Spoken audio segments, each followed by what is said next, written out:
Giuliani. Well, I don't want to prejudge whether it's an Islamic terrorist attack or not. I know, they didn't put out the name of the guy in Seattle, or up in Washington, rather. Right, Washington State. And they originally identified him as Hispanic, and my goodness, the minute I looked at the picture, I knew this is.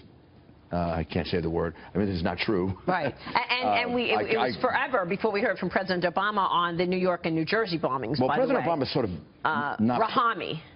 President Obama is not president unless there's a police officer, that has allegedly done something wrong, and then about 9 out of 10 times it turns out the police officer is found not guilty, like the ones in Baltimore.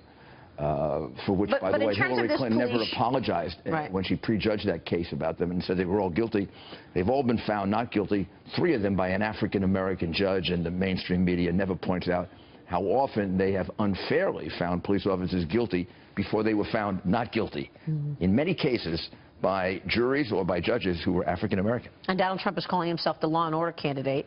This is an issue that obviously resonates in the face of all this. You go back to less than a year ago, December of last year, and you start counting from San Bernardino on, the number of shootings in this country, Islamic terrorist shootings and others, and then the number of killings in Europe, Brussels and Paris and Nice with the priest with his head chopped off.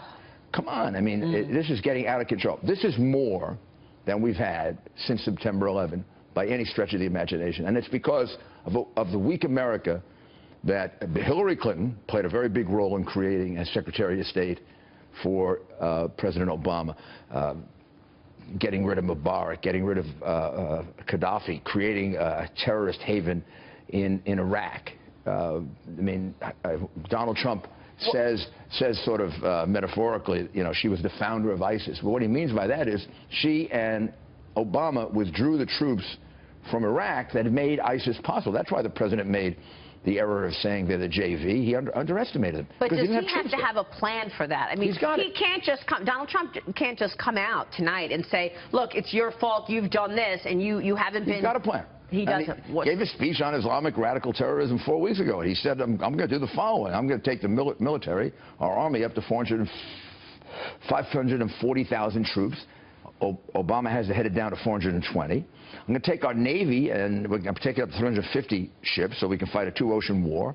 I'm going to take our Air Force up to 1,200 fighter aircraft, and they're going to be modern. I'm going to modernize our fleet, including all of our capacities. And I'm going to increase the size of the Marines by about, I'd say, 25%. So he offered real specifics there. But that's the kind of specifics a president should offer. Like Ronald Reagan. Ronald Reagan didn't say, this is what I'm going to do during the Cold War. He just went ahead and did it. He pointed missiles at them. What he's going to say is, I'm going to give this country the military strength, and I'm not going to say what you said during the discussion with Matt Lauer, which is I will never put ground troops on the ground. Now, you're not going to rule something out like that. That's about as irresponsible a statement as anybody can make who's run for president. Tell me, Hillary Clinton, why do we have an army? If you're not going to put them on the ground, they might as well not go to West Point. So is it more important for him to have specifics in that regard, or is it more important for him to appear that he has a broad vision, not a lot of specifics, and hit her on insults? Well, I think it's more important. In this case, I think demeanor is enormously important, right? I mean, because people are going to be watching that. Nixon won the debate on radio, and Kennedy won the debate on television. So that can give you kind of a hint going way back about what is the most important. It's who the American people want in their home for the next 4 years. Exactly. Do you want somebody yelling and screaming that she's not winning by 50%, like she did the other day? I don't want to imitate her because I'll be accused of all kinds of things if I do, but I certainly don't want that in my living room every day with her yelling and screaming that she doesn't have 50%. Or do you want a man who had the top-rated show on television, has built some of these buildings I'm looking at right now, knows what he's doing, and will be surrounded by the most talented people we've seen in Washington since Ronald Reagan. Did you tell him a way to present himself? I mean, is he going to be cool and calm tonight, or is he going to be on edge and throwing zingers at her? You don't have to tell Donald Trump how to appear. This is a man who has been a master of television for 12 years. So what Donald Trump? What we do, I mean, of course we prepare for the debate, but in a very different way. We prepare for the debate by going over, he goes over with his key staff and with some of the rest of us, the answers, they're his ideas, the things he wants to do, what's the best way to present them. He goes over some of the weaknesses that we perceive in her, but we do it more in the nature of a staff meeting than in the nature of of a mock debate. He's not a scripted politician, and it would be a shame, you know, to prepare him in a way that he isn't. Now, Hillary is like 5 different people, so I don't know what we're going to see tonight. I mean, we can see the Hillary who's yelling about the 50%, or we can see the Hillary who tries to be kind and nice, or...